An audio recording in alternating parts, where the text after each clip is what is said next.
बस्सी से खबर है। बस्सी के साभरिया क्षेत्र में तेज रफ्तार डंपर की चपेट में आने से एक महिला की मौके पर ही मौत हो गई, जबकि स्कूटी सवार युवती को सौभाग्यवश कोई गंभीर चोट नहीं आई है और वह सुरक्षित है। प्रत्यक्षदर्शियों के अनुसार डंपर ने महिला को टक्कर मारी, जिससे घटनास्थल पर अफरा तफरी मच गई। सूचना पर पुलिस मौके पर पहुंची, शव को कब्जे में लेकर कार्रवाई शुरू की और हादसे के बाद डंपर चालक मौके से फरार हो गया, जिसकी तलाश जारी है।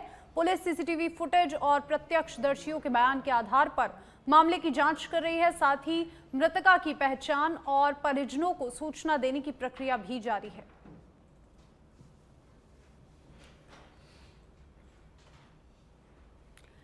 बस्सी से ये खबर, जहां पर तेज डंपर की चपेट में आने से महिला की मौके पर ही मौत हो गई। घटना के बाद इलाके में अफरा तफरी मची और प्रत्यक्षदर्शियों की सूचना पर यहां पर पुलिस मौके पर पहुंची। सूचना के बाद पुलिस ने मौके से शव को अस्पताल की मोर्चरी में रखवाया और अब पुलिस सीसीटीवी के आधार पर डंपर चालक की तलाश कर रही है। डंपर की चपेट में आने से महिला की मौत और डंपर चालक मौके से फरार।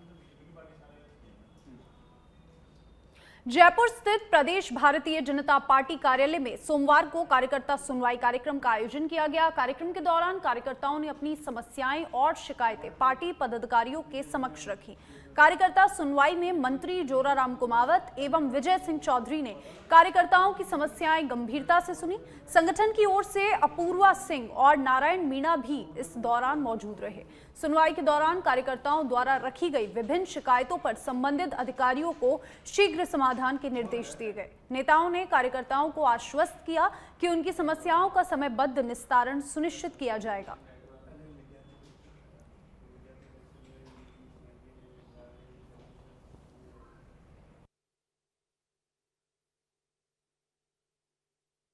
जयपुर से ये खबर, जहां पर अपूर्वा सिंह और नारायण मीणा भी यहां पर बैठक में मौजूद रहे। कार्यकर्ताओं की शिकायत सुनी, समाधान के निर्देश दिए और लगातार जयपुर प्रदेश बीजेपी कार्यालय में अब कार्यकर्ताओं की समस्याओं से जुड़ा निस्तारण किया जाएगा। जैसे 100 से ज़्यादा निवेदनाएं हमारे पास आई है और अभी परिवादियों के अंदर लाइन लगी हुई है। तो माननीय मुख्यमंत्री जी और माननीय प्रदेश अध्यक्ष जी ने कार्यकर्ताओं की सुनवाई समय पर हो और कार्यकर्ताओं के काम समय पर हो, इस दिशा में ये जैसे मंत्री स्तर की जो जन सुनवाई है वो प्रदेश कार्यालय में रखी है। पिछले कुछ सप्ताह मतलब सुनवाई नहीं हो सकी क्योंकि प्रदेश भर में जो रथ यात्रा, हमारी सुशासन की रथ यात्रा चल रही थी, उस कारण से नहीं हुई, स्थगित करनी पड़ी थी। अब आज से पुनः शुरू हुई है, तो लगातार महीने में जो निश्चित दिन है उन निश्चित दिन में हमारी जन सुनवाई होगी। अलग अलग मंत्री यहाँ बैठेंगे और अलग अलग मंत्री बैठ करके कार्यकर्ताओं की सुनवाई होगी और कार्यकर्ताओं को भी नीचे तक संदेश है कि आप प्रदेश यहाँ आओ, यहाँ आकर के आपकी जन सुनवाई होगी। वैसे हमारे मंत्री सब जगह सारी बर्फबारी वाले जिले पे जाते हैं, वहाँ जन सुनवाई करते हैं। घर पे जहाँ उनका निवास स्थान होता है वहाँ भी जन सुनवाई करते हैं। रोज निवास स्थान पर सोम मंगल बुध को जन सुनवाई हमारी सब निवास स्थान पर सभी मंत्रियों के घर पे होती है। लेकिन प्रदेश कार्यालय में भी ये जो समय तय किया उसके अनुसार लगातार ये जन सुनवाई होती रहेगी, जिससे कार्यकर्ताओं के जो छोटे मोटे काम हैं विभिन्न विभागों के, वो समय पर उनका निस्तारण हो। जयपुर से खबर है, अरावली मामले में सुप्रीम कोर्ट के हालिया फैसले को पूर्व मुख्यमंत्री अशोक गहलोत ने स्वागत योग्य बताया। गहलोत ने कहा कि अरावली की परिभाषा को लेकर 20 नवंबर के फैसले पर रोक लगाने का सुप्रीम कोर्ट का आदेश महत्वपूर्ण और समयोचित है। उन्होंने कहा कि वर्तमान पर्यावरणीय परिस्थितियों को ध्यान में रखते हुए अरावली के संरक्षण के लिए अगली शताब्दी तक की स्थिति को सोचकर ही कदम उठाए जाने चाहिए। गहलोत ने कहा कि पर्यावरण मंत्री को पर्यावरण के हित में काम करने की सोच रखनी चाहिए, क्योंकि सरिस्का और पूरे अरावली क्षेत्र में खनन बढ़ाने की योजनाएं भविष्य के लिए गंभीर खतरे को स्वागत दे सकती है। तो जयपुर से ये खबर, जहां पर पूर्व मुख्यमंत्री अशोक गहलोत ने सुप्रीम कोर्ट के फैसले को स्वागत योग्य बताया। अभी वक्त है आपके सामने, अभी वक्त है। अब जो सुप्रीम कोर्ट ने फैसला आज स्टे किया है, अब आप नए सिरे से पब्लिक इंटरेस्ट में सोचें। आने वाली पीढ़ियों का भविष्य देखते हुए आपको अपनी अप्रोच रखनी चाहिए, मेरा मानना है। अभियान के दरमियान चाहे डीपी बदलने का अभियान हो और चाहे वो अरावली को लेके जो इशू बनाया पब्लिक ने, एक्टिविस्ट ने, एनजीओ ने, आम जनता ने, छात्रों ने, युवाओं ने, उन सबको मैं बहुत धन्यवाद देना चाहूँगा। आवाज़ प्रकट करूँगा कि वास्तव में आपने एक ऐसे इशू को इमीडिएटली कैच कर लिया जिसकी आज समाज के और आने वाली पीढ़ियों के लिए बहुत आवश्यक था। उसके लिए आप धन्यवाद के पात्र, बधाई के पात्र। और बढ़ेंगे अगली खबर की ओर। अरावली मामले में सुप्रीम कोर्ट के फैसले पर नेता प्रतिपक्ष टीकाराम जूली ने खुशी जाहिर की है। नेता प्रतिपक्ष जूली ने सच बेधड़क से बातचीत करते हुए कहा कि ये जनता के संघर्ष की बड़ी जीत है। सुप्रीम कोर्ट का आभार। आज सुप्रीम कोर्ट द्वारा अरावली को लेकर दिए गए 20 नवंबर के फैसले पर रोक लगाने का आदेश स्वागत योग्य है। उम्मीद आने वाले दिनों में सुप्रीम कोर्ट से अरावली को सुरक्षित एवं संरक्षित रखने के लिए ऐतिहासिक निर्णय आएगा। नवंबर को अरावली मुद्दे पर जो 100 मीटर की परिभाषा सुप्रीम कोर्ट ने जो फैसला दिया था, उस पर तमाम विरोध के बाद आज फिर से सुप्रीम कोर्ट में सुनवाई हुई और सुप्रीम कोर्ट ने अपने ही फैसले पर रोक लगाई है। 21 जनवरी को दोबारा सुनवाई होगी और इस फैसले के बाद जो कांग्रेस के तमाम नेता हैं वो खुशी जाहिर कर रहे हैं और इसको सत्य की जीत बता रहे हैं। नेता प्रतिपक्ष टीकाराम जूली हमारे साथ है क्योंकि नेता प्रतिपक्ष ने बड़ी मुखरता के साथ ये मुद्दा उठाया था। जूली साहब, जिस तरह से आज जो फैसला आया है, सुप्रीम कोर्ट ने अपने ही फैसले पर रोक लगाई है, 21 जनवरी को फिर से सुनवाई होगी, किस तरह से देख रहे हैं इस फैसले को? देखिए, मैं सर्वप्रथम तो माननीय सुप्रीम कोर्ट का धन्यवाद देना चाहूँगा। उन्होंने संज्ञान लेते हुए इसके अंदर आज सुनवाई की और पुराने फैसले पर रोक लगाई और आगामी तारीख 21 जनवरी रखी है। ये बड़ा गंभीर विषय था और ये ज़रूरी था इस फैसले पर रोक लगना, क्योंकि केंद्र सरकार ने जिस प्रकार से कमेटी बनाकर पूरा ये अरावली को ख़त्म करने का जो टेंडर ले लिया था, वो बहुत गंभीर था। हम लोगों ने भी अपनी आवाज़ उठाई, इसके साथ साथ देश के हर एक जागरूक नागरिक ने भी इसको लेकर आवाज़ उठाई। जैन जी ने आवाज़ उठाई, हमारे जो पर्यावरणविद हैं उन लोगों ने आवाज़ उठाई, पर्यावरण प्रेमियों ने आवाज़ उठाई। तो ये एक बहुत गंभीर विषय था। अरावली जो हमारे माथे का तिलक है, उसको ये लोग पैरों की धूल बनाना चाहते थे, उसमें कामयाब नहीं हो पाए। मैं मांग करता हूँ कि जो मंत्री जी हैं, अलवर से ही आते हैं हमारे, जो ये कह रहे थे कांग्रेस गुमराह कर रही है लोगों को, तो आज क्या सुप्रीम कोर्ट भी गुमराह कर रहे हैं? सुप्रीम कोर्ट ने जो निर्णय दिया है उस पर उनको जवाब देना चाहिए और इस्तीफा होना चाहिए उनका।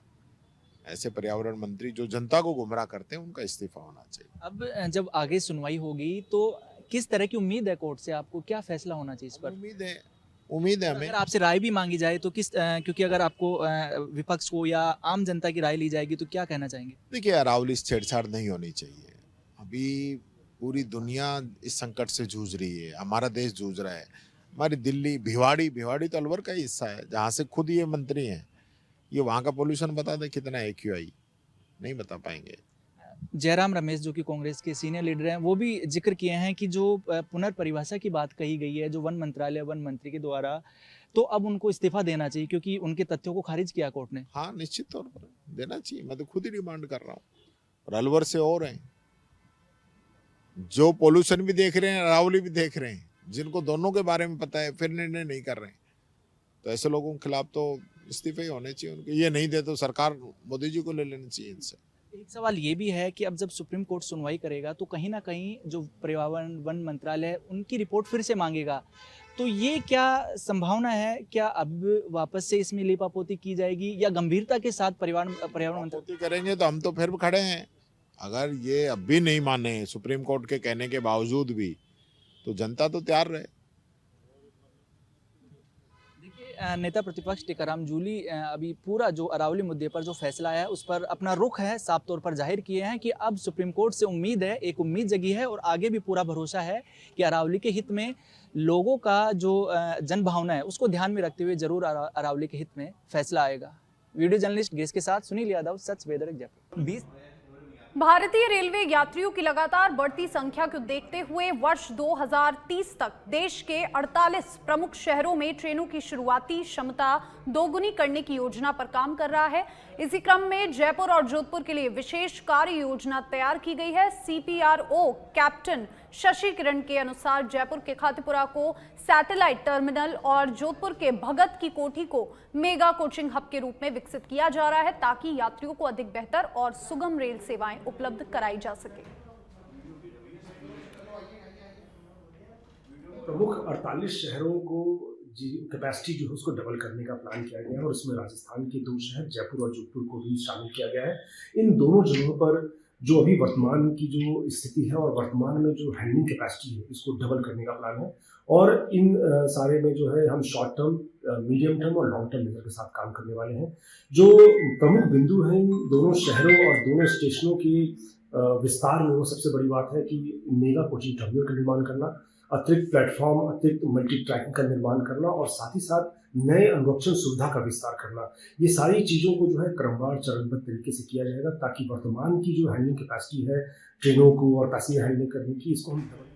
और अब खबर सीकर के लक्ष्मणगढ़ से है। लक्ष्मणगढ़ में वन विभाग टीम ने लेपर्ड को पकड़ा। सनवाली गांव में छिपा हुआ था लेपर्ड और जयपुर से आई वन विभाग की टीम ने लेपर्ड को किया ट्रैकुलाइज और उपखंड क्षेत्र के सनवाली गांव में सरसों के खेत में छिपा था लेपर्ड और लेपर्ड को यहां पर रेस्क्यू किया गया है। लक्ष्मणगढ़ के सीकर से ये खबर, ये तस्वीरें जहां पर सरसों की खेत में लेपर्ड छुपा हुआ था जिसे वन विभाग की टीम ने मौके पर पहुंचकर रेस्क्यू किया। सनवाली गांव के सरसों के खेत में ये लेपर्ड छुपा हुआ था और सूचना मिलने पर जयपुर से वन विभाग की टीम मौके पर पहुंची और लेपर्ड को तुरंत पकड़ा और यहां पर लेपर्ड को रेस्क्यू किया गया। बार हम इस पैंथर के लिए आए हैं और हर बार हमें छकाता रहता है। मतलब हमसे करीबन ये मान के चलो कि किलोमीटर की डिस्टेंस बना कर रहता है और आज तो जिस तरह से कल रात को भी किसी पे हमला किया है इसने और ये था कि आसपास में ही होगा। तो ये जो गांव है उसके पास में एक छोटा सा बीड़ जैसी जगह थी, उसमें छुप गया वो। हमने देखा तो हमसे आगे निकल गया, फिर वापस आया तो फिर वापस हो गया ऐसे। और वहाँ वो जगह ऐसी थी कि उसमें घूम नहीं सकते थे हम, बिल्कुल भी गाड़ी नहीं घुमा सकते थे। लेकिन एक बार हमारा काबू लगा और हमने उसको ट्रंकलाइज सफलतापूर्वक कर लिया। ये 5-6 साल का नर। जोधपुर शहर में लगातार बढ़ती चोरियों ने पुलिस की रात्रि गश्त और अपराध नियंत्रण के दावों पर सवाल खड़े कर दिए हैं। राजीव गांधी नगर थाना क्षेत्र के प्रेम विहार में शुक्रवार देर रात हथियारों से लैस नकाबपोश चोरों ने सुनियोजित तरीके से 2 बंद मकानों को निशाना बनाया। रात में 4 बदमाशों ने वारदात को अंजाम दिया जिसमें 3 घरों के ताले तोड़कर भीतर घुसे जबकि एक बाहर निगरानी करता रहा। चोरों ने यहां पर दोनों मकानों से करीब 29 तोला सोना, आधा किलो चांदी और 1.10 लाख रुपए नगद चुराकर फरार हो गए जिसकी कुल कीमत लगभग 45 लाख रुपए बताई जा रही है। वारदात के समय दोनों परिवादी घर पर मौजूद नहीं थे।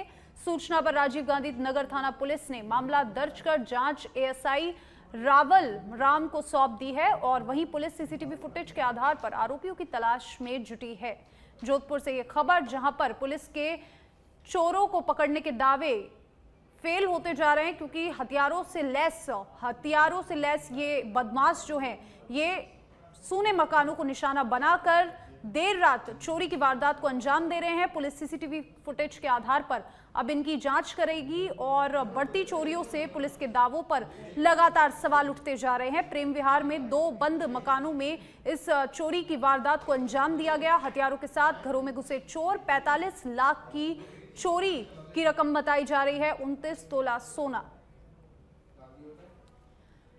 और देखिए जयपुर से बड़ी खबर का रुख करेंगे। जेसीबी के वर्कशॉप में लगी भीषण आग की सूचना पर आधा दर्जन दमकल वाहन मौके पर पहुंचे और भाकरोटा थाना पुलिस पहुंची घटनास्थल पर। दमकल कर्मी आग बुझाने में जुटे, क्षेत्र में अफरा तफरी का माहौल।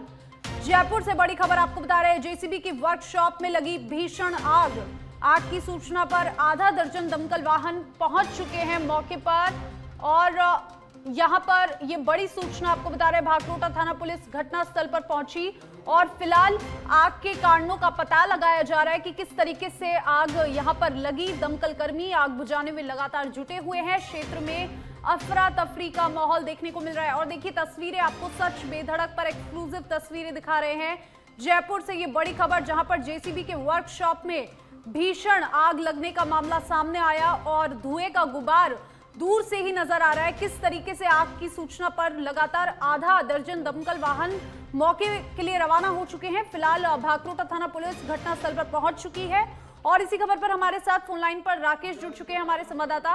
राकेश, जेसीबी की वर्कशॉप में जो आग लगने का ये मामला सामने आया, फिलहाल मौके से क्या कुछ अपडेट, अभी तक किस तरीके की सूचना सामने आ रही है, क्या कुछ आग लगने के कारण बताए जा रहे हैं? प्रथम दृष्टया शॉर्ट सर्किट आग का कारण बताया जा रहा है, चूंकि मौके पर आधा दर्जन दमकल आग बुझाने का कार्य कर रही है। आपको एक अपडेट बता दूं कि चूंकि जेसीबी का ये सबसे बड़ा राजस्थान का प्लांट है, मेन रोड पे ही है भाकरोटा इलाके में, जहां पर सबसे बड़ी मुश्किल यह है कि उसके समीप ही एक पेट्रोल पंप है।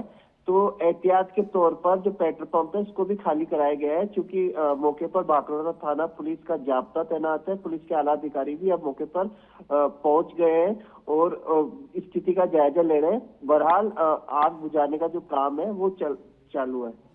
जी बिल्कुल। देखिए मौके से क्या कुछ दमकल विभाग के जो कर्मी अभी पहुंचे उनके द्वारा क्या कुछ प्रयास किए जा रहे हैं फिलहाल आग को बुझाने के, और क्या कुछ स्थिति अभी नजर आ रही है, किस तरीके से आग जो है उसकी स्थिति क्या है, किस तरीके से कितनी भीषण आग की स्थिति वहां पर बनी हुई है और दमकल कर्मी क्या कुछ आग को बुझाने के प्रयास कर रहे हैं? लगातार जो दमकल है आसपास के इलाके की, भाकरोटा, मानसरोवर, बनी पार्क, इनकी दमकलों को बुलाया गया है, क्योंकि आग ने विकराल रूप धारण कर लिया है। सबसे बड़ी जो मुश्किल है, क्योंकि पास में ही स्थित पेट्रोल पंप है, तो एहतियात के तौर पर पुलिस ने जो पेट्रोल पंप है उसको खाली कराया है। वहीं सबसे बड़ी बात यह है कि जिस समय ये आग लगी थी, आग लगने के बाद जो कर्मचारी काम कर रहे थे उनको भी आनंद फानंद में जो कंपनी प्रबंधन के द्वारा बाहर निकाला गया है। बहरहाल अभी आग पर काबू पाया नहीं गया है, क्योंकि जो आग है वो बड़ी भीषण बताई जा रही है। क्योंकि अभी आग का जो मूल कारण है वो शॉर्ट सर्किट बताया जा रहा है, लेकिन फिलहाल मौके पर जो आग बुझाने का काम है वो दमकल कर्मियों द्वारा किया जा रहा है। जी शुक्रिया आपका राकेश तमाम जानकारी के लिए। तो जयपुर से ये बड़ी खबर आपको बता रहे हैं, भाकरोटा थाना पुलिस मौके पर पहुंच चुकी है और आग लगने का मामला जेसीबी के वर्कशॉप से ये सामने आया, जहां पर दमकल कर्मी लगातार आग बुझाने का प्रयास कर रहे हैं और तस्वीरें आपको एक्सक्लूसिव सच बेधड़क की स्क्रीन पर दिख रही है। जयपुर से जेसीबी के वर्कशॉप पर भीषण आग लगने का ये मामला, आग की सूचना पर आधा दर्जन दमकल कर्मी मौके के लिए रवाना। भाकरोटा थाना पुलिस घटनास्थल का जायजा ले रही है और फिलहाल आग पर काबू पाने के प्रयास किए जा रहे हैं। आग बुझाने के प्रयास लगातार दमकल विभाग के कर्मियों द्वारा जारी है और ये एक्सक्लूसिव तस्वीरें हमने आपको दिखाई, जहां पर बातचीत में हमारे संवाददाता ने बताया कि किस तरीके से गंभीर स्थिति वहां पर बनी हुई है, क्योंकि समीप ही पेट्रोल पंप है। और खाजूवाला से खबर है, पिछली सरकार ने पाली के बिल किए माफ और फिर से बकाया राशि बताकर किए जा रहे हैं वसूल। उपभोक्ताओं ने नाराजगी जताते हुए किए प्रदर्शन और एसडीएम कार्यालय पर प्रदर्शन कर सीएम के नाम सौंपा ज्ञापन। खाजूवाला मंडी में नई पाइपलाइन बिछाने का हो रहा है कार्य। उपभोक्ताओं को पुराने कनेक्शन काट कर दिए जा रहे हैं नए कनेक्शन। उपभोक्ताओं ने कहा कि 5 साल तक नहीं आया पानी के बिल और बिल बकाया होने पर काटे जा रहे हैं कनेक्शन।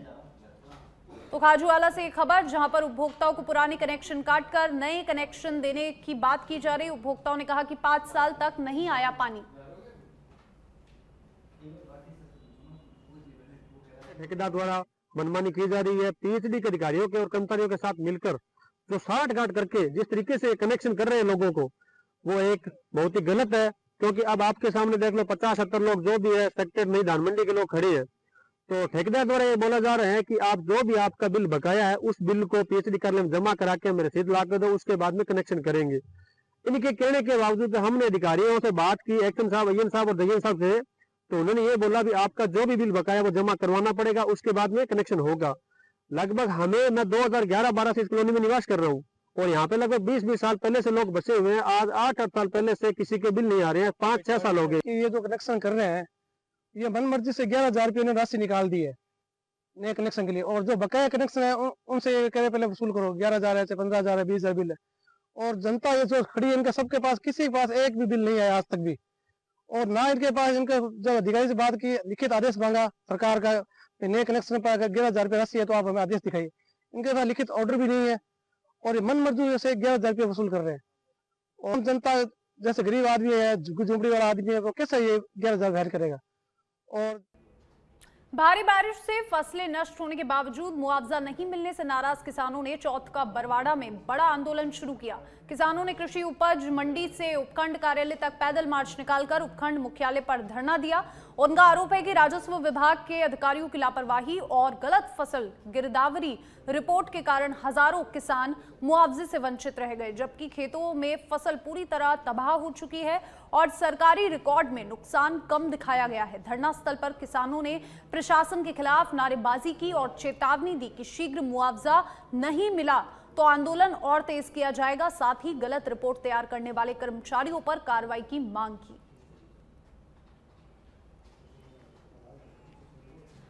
और बांसवाड़ा में बांसवाड़ा पुलिस और यूनिसेफ राजस्थान के संयुक्त तत्वाधान में जीवन रक्षा अभियान एक सुरक्षित सफर की ओर का आयोजन किया गया। जिले के सरपंच, ग्राम सचिव और पाल गमेती ने सड़क दुर्घटनाओं में कमी लाने पर चर्चा की। कार्यक्रम में नुक्कड़ नाटकों के माध्यम से हेलमेट, सीट बेल्ट और यातायात नियमों का पालन करने का संदेश दिया गया। पुलिस अधीक्षक सुधीर जोशी ने सड़क सुरक्षा बढ़ाने और दुर्घटनाओं में जनहानि घटाने के लिए ठोस कदम उठाने का ऐलान किया और आमजन से वाहन चलाते समय नियमों का पालन और शराब का सेवन न करने की अपील की। दुर्घटनाओं में कमी लाने के लिए और सड़क मार्ग को सुरक्षित बनाने के लिए यह हमने एक अभियान शुरू किया है जिसका नाम है जीवन रक्षा अभियान, और इसके तहत आज एक बैठक आयोजित की गई। इसमें सारे ज़िले से प्रतिभागियों ने उपस्थिति दी है। इसका मकसद यही है बांसवाड़ा के अंदर जागृति लाना, ओवर स्पीडिंग में कमी लाना, हेलमेट पहन कर ही दुपहिया वाहन चलाना और जो यातायात नियम है उसकी पालना करना। लोगों को सेंसिटाइज करने के लिए आज हमने इस कार्यक्रम के अंतर्गत नुक्कड़ नाटक भी आयोजित किया गया था और लोगों को शपथ भी दिलाई है। आने वाले समय में हम लोगों को सेंसिटाइज करने के लिए, जन चेतना लाने के लिए इस तरह के अभियान चलाते रहेंगे। साथ ही हम एनफोर्समेंट की कार्रवाइयों को गति दे रहे हैं। पिछले कुछ समय में हमने ड्रंकन ड्राइविंग, ओवर स्पीडिंग और जो रोड के ऊपर जो रूल्स के कंप्लाई नहीं करते हैं उन पे सख्त कार्रवाइयाँ करी है। ये सिलसिला आगे भी जारी रहेगा। साथ ही समझाइश का दौर भी। पोखरण से खबर है, जैसलमेर रोड पर सीएनजी पंप पर कार्मिक के साथ मारपीट। बदमाश मारपीट पर पंप से फरार और मारपीट के दौरान उसकी बाइक को पहले साथ ले जाने के लिए डाला। गाड़ी में थोड़ी देर बाद पुनः गाड़ी को छोड़कर घटनास्थल से फरार। सूचना पर एडीएसपी प्रवीण कुमार डीवाईएसपी भवानी से मौके पर पहुंचे और घटनास्थल के आसपास लगे सीसीटीवी फुटेज की जांच की। तो पोखरण से खबर, जहां पर बदमाश मारपीट करके फरार हुए। घटनास्थल के आसपास लगे सीसीटीवी फुटेजों को खंगाला जा रहा है। पुलिस लगातार जांच कर रही है। सीएनजी पंप पर कार्मिक के साथ बदमाशों ने मारपीट की और सीसीटीवी फुटेज में ये पूरी वारदात कैद हुई। सीहोर से खबर, भारी मात्रा में विस्फोटक लेकर जा रहा बाइक सवार हुआ हादसे का शिकार और चलती बाइक में विस्फोटक हुआ ब्लास्ट। सूचना मिलने पर मौके पर पहुंची पुलिस। बाइक में हादसा किस कारण फिलहाल हुआ, पुलिस इस बात की जांच कर रही है। साथ ही मृतक बाइक चालक की पहचान भी लगातार की जा रही है। सीहोर से खबर, जहां पर चलती बाइक में विस्फोट हुआ और साथ ही मृतक बाइक चालक की पहचान की जा रही है। घटनास्थल की जांच की जा रही है। दतिया के कोतवाली थाना क्षेत्र के हड़ा पहाड़ इलाके में रविवार दोपहर जमीनी विवाद के दौरान एक युवक को गोली मारकर उसकी हत्या कर दी गई। घायल बंटी को जिला अस्पताल में भर्ती कराया गया और जहां उसकी हालत खतरे से बाहर बताई जा रही है। परिजनों के अनुसार बाउंड्री निर्माण को लेकर विवाद हुआ। वहीं कोतवाली पुलिस ने मौके पर पहुंचकर जांच कर घायल युवक परिजनों से पूछताछ कर आरोपियों की तलाश की जा रही है। अंबिकापुर से खबर है, शहर में एक व्यवसायी के साथ हुई लूट की बड़ी वारदात। मोबाइल कंपनी के डीलर अनिल अग्रवाल के साथ हुई लूट की वारदात। देर रात घात लगातार बैठे बदमाशों ने स्कूटी से घर लौट रहे व्यवसायी पर किया जानलेवा हमला। बेहोशी की हालत में जमीन पर गिरे व्यवसायी से बदमाशों ने लगभग 20 लाख रुपए लूट कर फरार हो गए और मोबाइल कंपनी के सब डिलीवरों से 20 लाख रुपए कनेक्शन कर देर रात घर वापस लौट रहे थे। अनिल अग्रवाल कैलाश मोड़ के पास घात लगाकर बैठे बदमाशों ने दिया वारदात को अंजाम। राम मंदिर स्थित अग्रवाल इंटरप्राइजेस इंद्रप्रस्थ के चालक हैं और लहू लुहान हालत में व्यवसायी को अस्पताल में भर्ती कराया गया। कोतवाली थाना क्षेत्र के कैलाश मोड़ की घटना बताई जा रही है।